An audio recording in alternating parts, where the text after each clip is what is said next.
So ಮಕ್ಕಳೇ, ಇವತ್ತಿನ question ನೋಡಿ, integrate cot square x into cos square x. First of all ನೋಡಿ, ನಿಮ್ಗೆ ಯಾವಾಗಾದರೂ ಇದನ್ನು ಕಾಟ್ ಏನು ಬರಿಬೋದು, cos square by sine square into cos square into d x. ಯಾವಾಗಾದರೂ ನಿಮಗೆ ಎರಡು ಕಾಸ್ ಸ್ಕ್ವೇರ್ ಇದ್ದರೆ ಅದರೊಳಗೆ ಒಂದನ್ನು ಸೈನ್ ಸ್ಕ್ವೇರ್ ಆಗಿ ಮಾಡಿ. Cos square x divided by sine square x 1 minus sine square x into d x ಇದಾಗುತ್ತೆ. ಸೈನ್ ಸ್ಕ್ವೇರ್ ಒಳಗೆ ಇದನ್ನು ಟೋಟಲಿ ಒಳಗೆ ಕಳಿಸಿದರೆ ಇದಾಗುತ್ತೆ ಕಾಟ್ ಸ್ಕ್ವೇರ್ ಎಕ್ಸ್ ಮೈನಸ್ ಇದಾಗುತ್ತೆ cos square x d x. ನೋಡಿದರೆ ಇಲ್ಲಿ ಮಲ್ಟಿಪ್ಲಿಕೇಶನಲ್ಲಿದೆ, ಇಲ್ಲಿ ಮೈನಸ್ನಲ್ಲಿ ಅಂದರೆ ಡಿಫ್ರೆನ್ಸ್ನಲ್ಲಿ ಬಂದಿದೆ. ಕಾಟ್ ಸ್ಕ್ವೇರಿನ ಡಿಫ್ರೆನ್ಸಿಯೇಷನ್ ಆಗುತ್ತೆ ಮೈನಸ್ ಕಾಟ್ ಸ್ಕ್ವೇರ್ನ ಬರೀಬೋದು. ಇವಾಗ ನೋಡಿ, cot square x equals to +1 equals to cosecant square x ಇದೆ.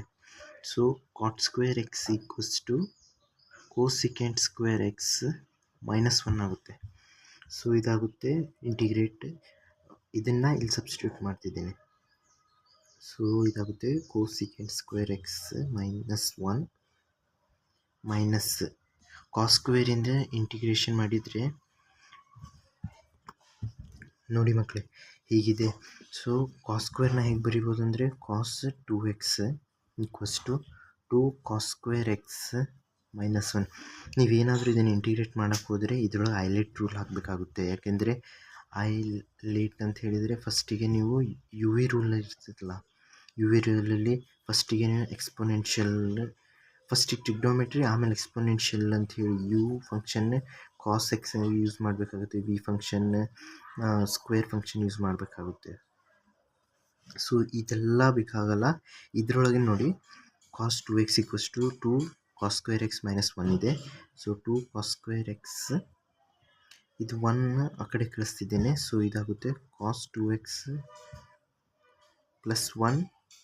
So cos square x equals to cos 2x +1 divided by 2. ಇದು first P U C trigonometry functions ಇನ್ನೊಂದು ಫಾರ್ಮುಲಾ. ಸೊ ಇದನ್ನು ಇಲ್ಲಿ ಸಬ್ಸ್ಟಿಟ್ಯೂಟ್ ಮಾಡ್ತಿದ್ದೇನೆ. ಸೊ ಇದನ್ನು ಇಂಟಿಗ್ರೇಟ್ ಮಾಡಿಬಿಡ್ತೇನೆ. First of all cos ಸ್ಕ್ವೇರಿಂದ ಆಗುತ್ತೆ cot x minus cot x -1 ಆಗುತ್ತೆ -x. ಸೊ ಮೈನಸ್ ಹಾಗೆ ಕಾಸ್ ಸ್ಕ್ವೇರಿಂದ ಆಗುತ್ತೆ integrate cos 2x +1 divided by 2 into d x. So ಇದಾಗುತ್ತೆ ಕಾಟ್ ಎಕ್ಸ್ ಹಾಗೆ -x ಹಾಗೆ -1/2 ಹೊರಗೆ. ಅದ ನಂತರ ಕಾಸಿನ ಇಂಟಿಗ್ರೇಟ್ ಮಾಡಿದರೆ ಸೈನ್ ಎಕ್ಸ್ ಆಗುತ್ತೆ ಡಿವೈಡೆಡ್ ಬೈ 2. ಯಾಕೆಂದರೆ ಎಕ್ಸ್ ಇಲ್ಲ, ಇಲ್ಲಿ 2x ಇದೆ. ಸೊ ಏನಾದರೂ ಎಕ್ಸಿನ ಜಾಗದಲ್ಲಿ 2x 3x ಏನಿದ್ರೆ ಅದನ್ನು ಡಿವೈಡ್ ಮಾಡಿಬಿಡಿ. ಮತ್ತು +1 ಇದೆ, ಸೊ +x ಆಗುತ್ತೆ +c. So constant of integrate ಆಗುತ್ತೆ.